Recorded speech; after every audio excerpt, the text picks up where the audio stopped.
I have, Your Honor. All right, you may proceed. May it please the court. Yes.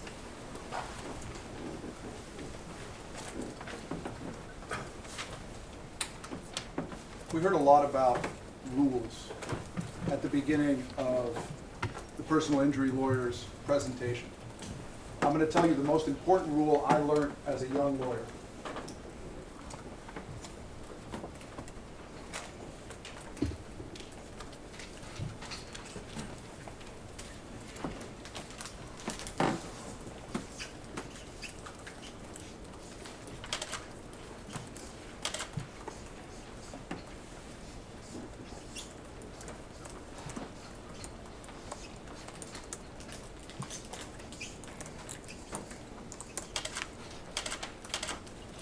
In case anybody can't read my handwriting, that says do not lie to the jury if you hope to get the verdict that you've requested. What we heard was a conspiracy of lies. The truth is going to come from that witness stand. It's going to be in the documents, the records, the evidence. My mentor, who I'm lucky enough to have sitting at this table with me, told me a long time ago to keep track of the other side's opening statement and write down their misrepresentations. So you can come back to the jury in closing argument and show them where they haven't kept their word. You see, a lawyer's opening statement is not like a politician's speech. You don't get to see if the politician is going to keep her word before you vote for her. You get to see if we keep our word before you vote in this case. My name is Andino Reynal, and I am honored to represent Alex Jones and FSS. He is one of the most polarizing figures in this nation. And I'm honored to represent him, not because I agree with everything that he says, but because I believe in his right to say, and I believe in every American's right to choose what they watch and what they listen to and what they believe. Mr. Bankston's first lie came at 9:37 a.m. when he said that Infowars was one of the most significant networks in the USA. In fact, the evidence will show that in 2018, Infowars was completely deplatformed. You will not find Infowars on YouTube. You will not find Infowars on Facebook. You will not find Infowars on Twitter. You will find it absolutely nowhere. Mr. Jones has been canceled, punished for statements that are related to this case. Statements we don't dispute were wrong. But in order to render a just verdict, you need to understand and be able to see all the evidence and understand the chain of events and understand what he said and when he said it.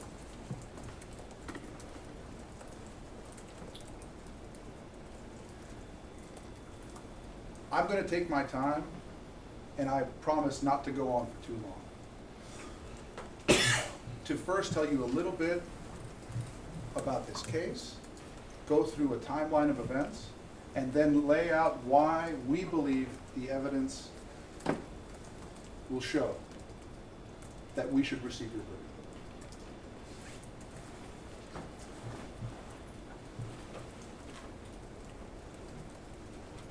On December 14th, 2012, Adam Lanza, a mentally disturbed young man in Connecticut, woke up early. He got a .22 caliber bolt-action rifle, went to his mother's room, and shot her in the head while she was sleeping. He then armed himself with a long gun and 2 pistols, and some reports say he drove by the high school where he'd been a student, saw 2 police cars, and diverted to the elementary school. He shot his way in and killed 20 first graders, 6-year-olds, and 6 school employees. In the span of 10 minutes, he created pain that would last a lifetime. Alex Jones was 1,500 miles away in Austin, Texas, dropping off his own 6-year-old at school. When he heard about the event, he was shocked and saddened, just like everyone else in America. He was also suspicious. Alex Jones has hosted a show called Infowars since the late 1990s. He started out on Austin Public Access.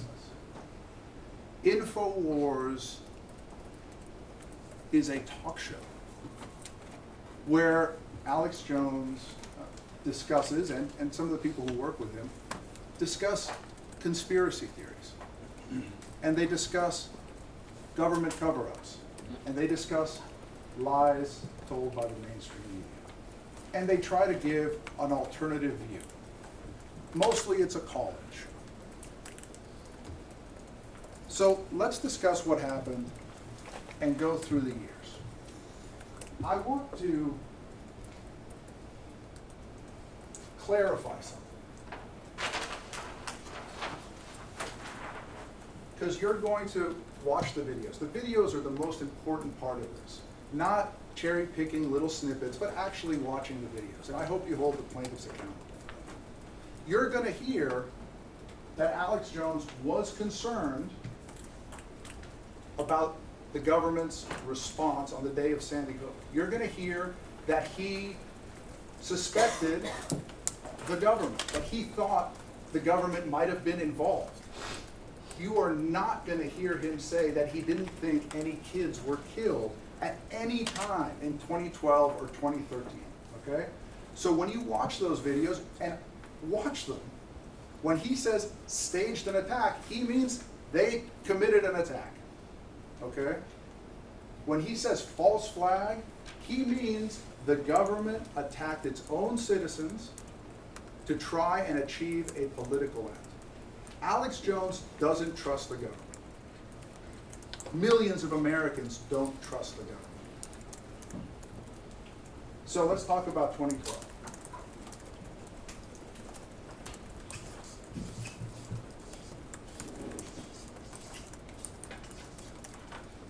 And the first thing I want to talk about is what happened in the immediate aftermath of the Sandy Hook murders.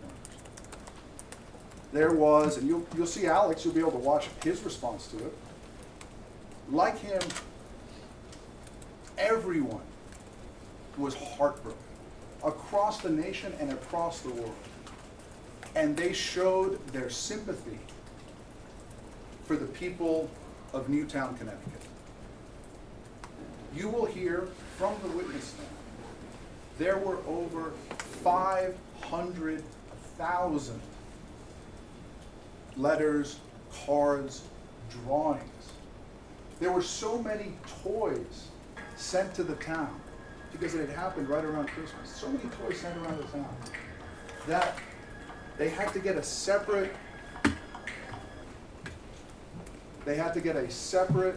mail sorting facility to distribute the toys to other places. Millions of dollars went to the United Way to support the family members. President Obama got on a jet and flew there the next day. I mean, not to mention every senator from Connecticut, every mayor, every town politician, people from around the world gathered to mourn. The mainstream media also went. Unfortunately,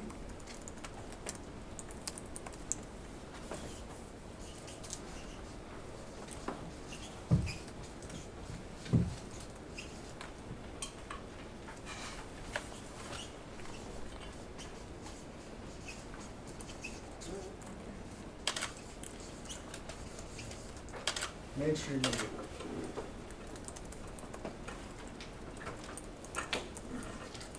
Some of the people who went to Sandy Hook, and the evidence is going to show that Sandy Hook wasn't different from any other school shooting. I mean, we live in a nation divided. If you're blue, every time there's a school shooting, it's America's the most dangerous place in the world, and we need to ban the AR-15. And if you're red, every time there's a school shooting, it's, again, here they are, taking advantage of a tragedy to try and infringe upon our rights. Unfortunately, that's just the way things work in this country. And it was no different at Sandy Hook. Hours after the event, CNN, every major news source was there, interviewing people, broadcasting. The evidence is going to show calling for gun legislation. Infowars, back in Austin, was also covering it in 2012 and 2013. It was big news. And Infowars never contested that the children were murdered in 2012 or 2013. You'll watch the videos. I was surprised. I don't have them ready to play. You'll watch them, okay? Assess them yourself. They were covering it, and they were saying that it was being botched, mishandled, and used to push gun legislation. And you'll hear from the witness stand, they will admit to you that the investigation and the coverage of the event was botched at first. I mean, I don't know what we have now. There's an enormous report. But you will hear covered that CNN misidentified the shooter and put this man's picture up from Hoboken, New Jersey for 4 hours and said that he was the real killer. You will hear that there was another, well, at least they reported that there was another man in handcuffs outside. You will hear that it was reported, and you'll see it in the video, that there were people who were arrested. There was chaos. And we all know that that's what happens after these events, okay? Unfortunately, in this case, the chaos, the bad coverage, led a lot of people to doubt.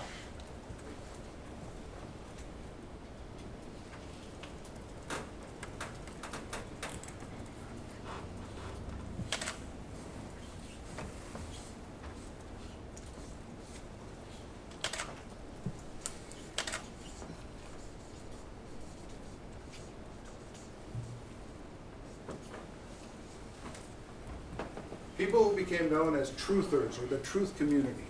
These were hundreds or even thousands of Americans who got together on Facebook and on Twitter and on YouTube and discussed the event and pointed out what they saw as inconsistencies in it, that they believed suggested that there was a cover-up, that the government wasn't being forthright about what had happened, okay? And some of these people are very, very extreme. Okay? They are. I want to mention 4 people in particular because they were leading members of the truth community. All right? They were all over YouTube. And you'll hear that some of the videos they made got 10 million views. This was big news. And Infowars was covering the questions that people have.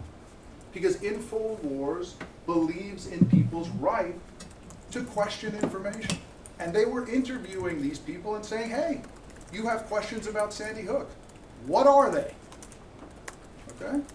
Now there did come a time when Alex was taken in, right? And did become, for a time, one of those people. We're not hiding that. But it wasn't in 2012 and it wasn't in 2013.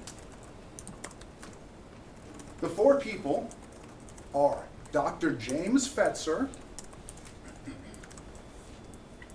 who was a professor at the University of Minnesota at the time, Dr. James Tracy, who was a professor at Atlantic Florida University of Media Studies at the time, Wolfgang Halbig, who you'll see, who was a Florida state trooper,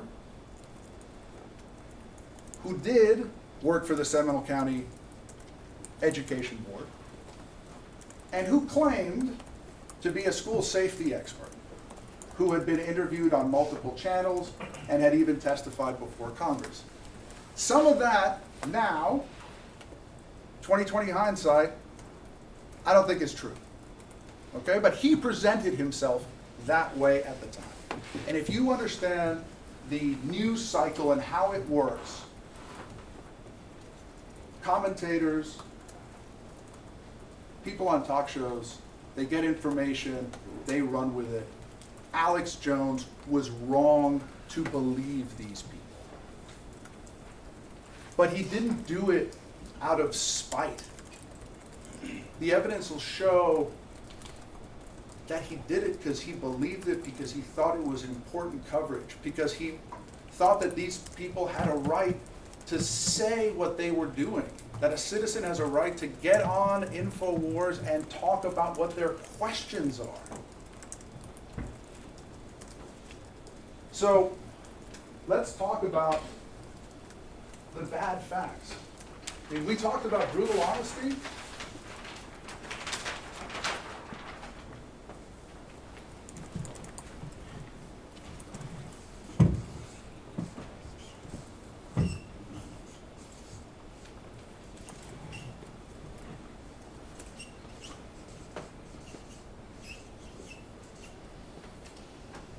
(2014 to 2015) in the summer for the rest of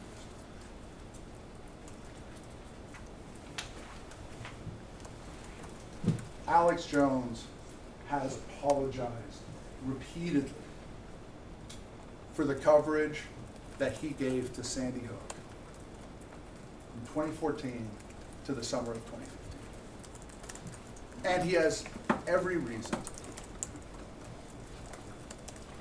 He does. They trusted people that they shouldn't have trusted. It created a lot of tension at his company. There were arguments about it. But he felt the show was important, and he aired it. He regrets that now, and he said so. The thing you have to remember about Alex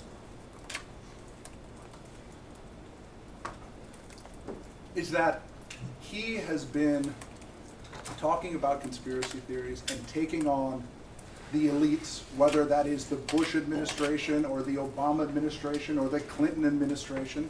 He's been the outsider for a really long time. And by the time we get to 2014 and 2015,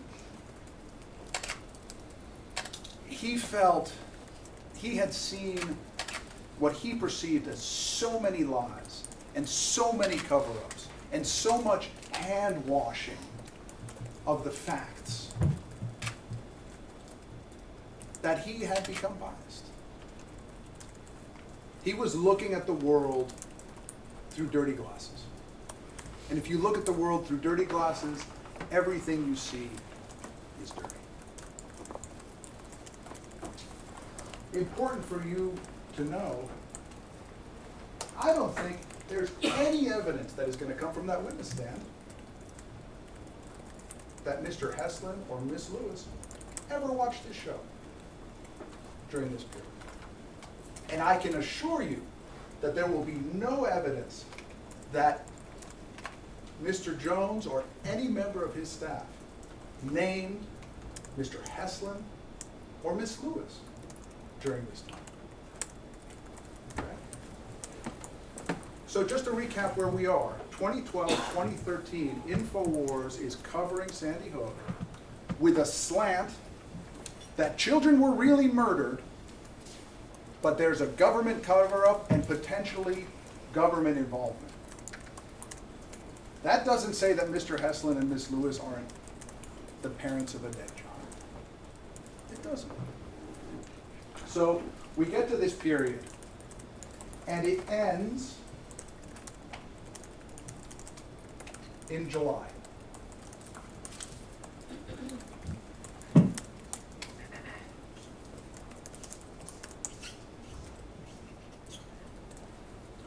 And after July, we have quiet from Infowars on this topic. Your Honor, I would object to the reasons you just discussed about the motion to claim that Infowars was quiet in July, so remember that's. I'm free to discuss what I believe the evidence will show, Your Honor. You are free to discuss what the evidence will show, but liability has been established in this case, and you are close to the edge on that. So please be more careful.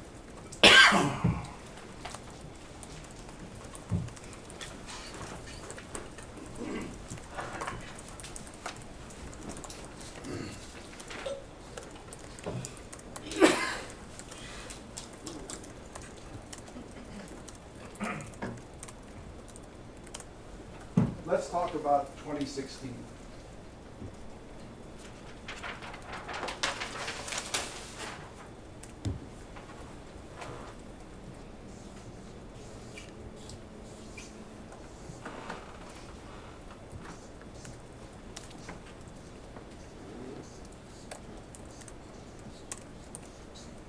It was an election year. It was a very contested election.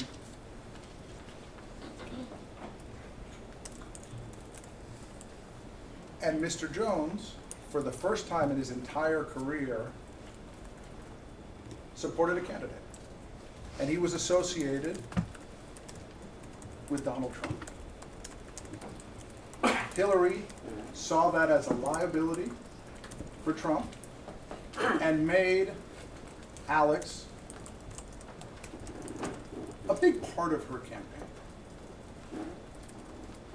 saying that Alex had repeatedly said on his show that Sandy Hook hadn't happened. By this point, Alex didn't believe that. So on November 18th, 2016, he put out a video called Final Statement on Sandy Hook. And you'll have the opportunity to watch that video. And I think you should insist on watching that video in its totality, just like every video that's going to come into evidence. Because only then can you understand what really happened. You can't cherry pick. And he said, I want to reach out to the victims of criminal crimes and listeners to clarify where I stand on Sandy Hook. The last 3 or 4 years, the mainstream media has made attacks against me that I said no one died. I've hosted debates with both sides of the aisles. I've always said I'm not really sure of what happened. I can see based on the evidence why people might say nobody died, but I don't know what happened.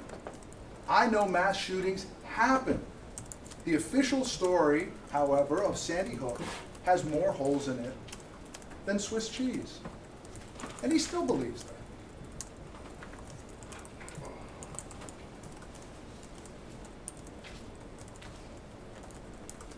That's it. Only statement on Sandy Hook for the whole year.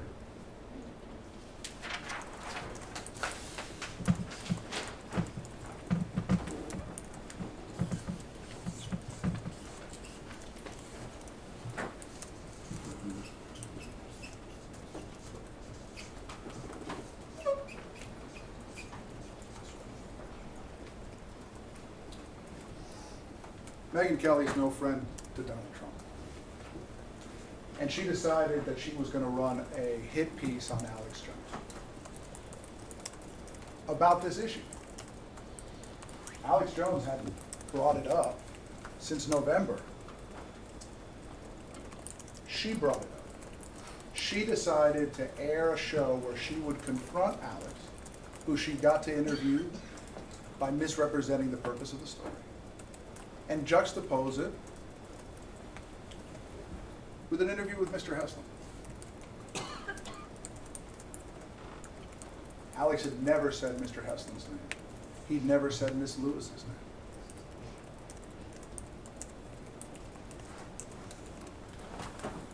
The show is about to air.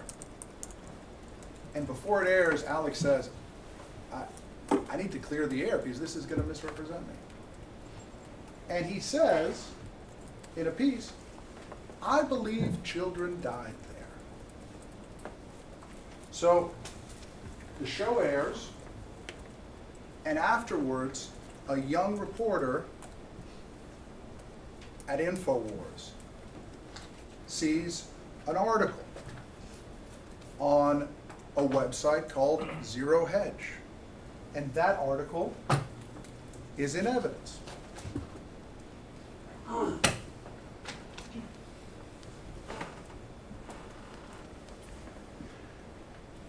And the judge has already found Infowars, or Free Speech Systems, parent company for Infowars, and Alex Jones guilty for those statements. But you are free to consider the intent with which they were made in determining whether they were made maliciously or in good faith. And you're going to hear from the reporter who made the statements. Your Honor, I'm going to have to object again to the found content. So you're gonna have to explain the difference between defamation and intentional infliction of emotional distress. Intentional infliction of emotional distress, for which Alex Jones and Free Speech Systems LLC have already been found liable, includes the state of mind of the actor, which means it has already been established that the acts they took to inflict the emotional distress were intentional. Defamation does not include that in the same way. So you're going to have to clarify that if you're going to go down that path. I think the court has already clarified.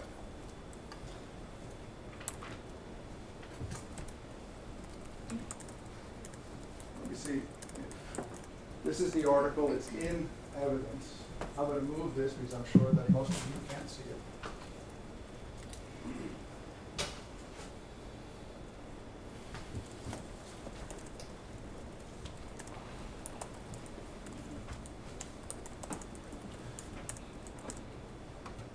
And basically, the article, you'll have it, you can read it, you can fact check me. But basically the article says that Megyn Kelly isn't doing a good job fact checking her sources because she didn't run down a seeming inconsistency between what the coroner said about the parents not being brought into contact with the bodies on the day of the shooting and what Mr. Heslin said about holding his child on the day of the shooting. And interestingly,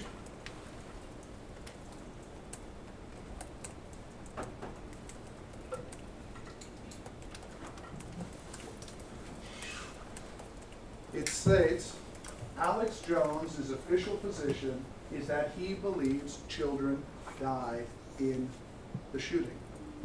In fact, during a 2014 account of a hearing before the Newtown Board of Education, an Infowars journalist did not dispute that Adam Lanza had perpetrated the shooting.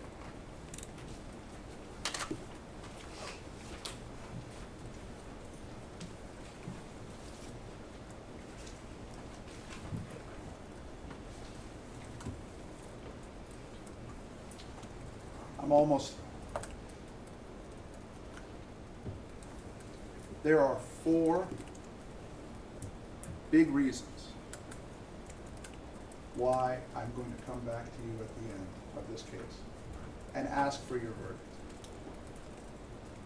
The first reason is because when you look at the totality of the coverage, the evidence will be that Infowars' coverage of the Sandy Hook incident between 2012 and 2018 was less than 1/2% of its total coverage. It was barely 27 hours. If I can object again, this entire requirement. He can say this, he's gotta show it. Okay, thank you, Your Honor. Less than 1/2. And remember rule number 1, the lawyer who lies deserves to lose. Okay? Less than 1/2% of total coverage on the show. Okay. And important to add to that is, remember, you got CNN and Fox and every other newscast covering this issue, right? Especially back in 2013. And Infowars is a whisper in a hurricane. Point number 2. The no one died at Sandy Hook lie did not begin with Mr. Jones. It began with Fetzer and Tracy and Hallvik and a guy named Steve Pachenik, who was a former State Department official and a psychiatrist. They were 4 of the most prominent among thousands of people who were saying this on YouTube, on Twitter, on Facebook.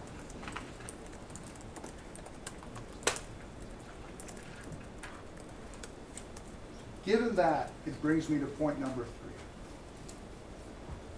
3.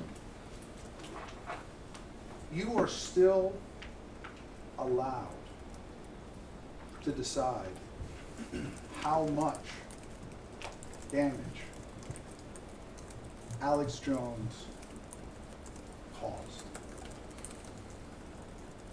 And in doing so, you can assess whether his words made their way to the ears of the plaintiffs.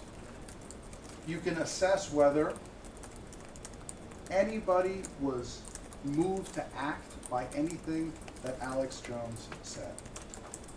And the evidence will show that he did not cause the harassment.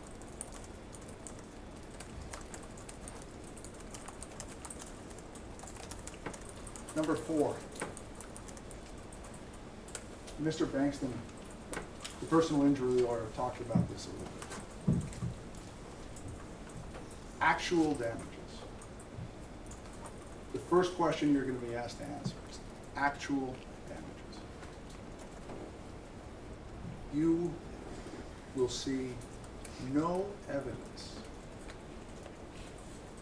that it was Alex Jones, the talk show host, and not Adam Lanza, the mass murderer, that caused the mental anguish that is honestly suffered by Mr. Heslin and Ms. Lewis. The videos are so important.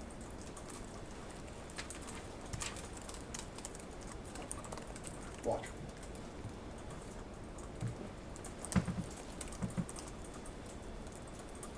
Before I sit down, I want to make a couple more points. Number 1, Alex Jones has apologized repeatedly for what he said. And I expect he'll do so again here. Alex Jones has already been punished.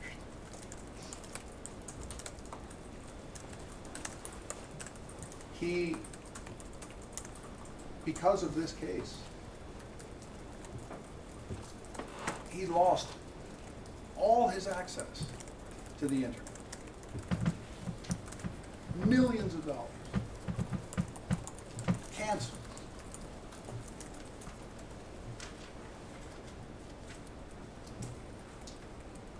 He regrets what he did. And he's paying a price for it. He's paying a price for it today. He pays a price for it every time somebody on the street chases him and says, "You killed the children at Sandy Hook," and throws coffee on it. And because he's been canceled, nobody can hear his side of the story. Nobody can see the texture of reality. We are not cardboard cutouts. We are all real complex people. People make mistakes.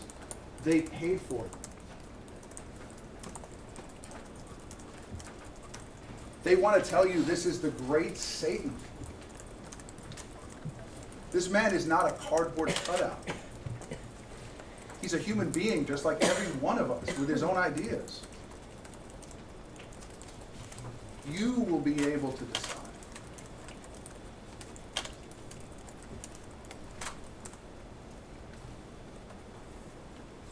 And I want you to ask yourself at the end of this case, is this an honest attempt by personal injury lawyers to get just compensation for damages that were actually experienced? Or is this a cynical attempt by personal injury lawyers to enrich themselves while silencing a political opponent and limiting every American's right to choose what they watch and what they listen to? I look forward to presenting this case today. All right, thank you, Mr. Reynal. Before we break, I see people with gum in their mouth. It's clearly stated on the door, there is no eating, there is no gum in this courtroom. If I see it again, I'll stop. I'm talking, sir. The number one rule in court, fair or not, is when the judge is talking, nobody else is. Even if I interrupt someone. There is no chewing gum, there is no soda, there is no eating in this courtroom. If I see it again, I'll have you removed. There is no recording of any kind of the YouTube feed or the proceedings in this courtroom without prior written permission signed by me. No photographs, no audio recording, no video recording. So I'm not taking away everyone's phones in the room, but if we find out that you're doing one of those things, you will be removed. There is no talking in front of, or approaching by anyone of my jury. If somebody does that in the courthouse, they will be removed until this trial is over. Just want to make that very clear to everyone. We're going to break for lunch. It's noon. We're going to break until 1:30. My jury can go ahead and head on out. If the lawyers need me right now, It doesn't matter when, but I have several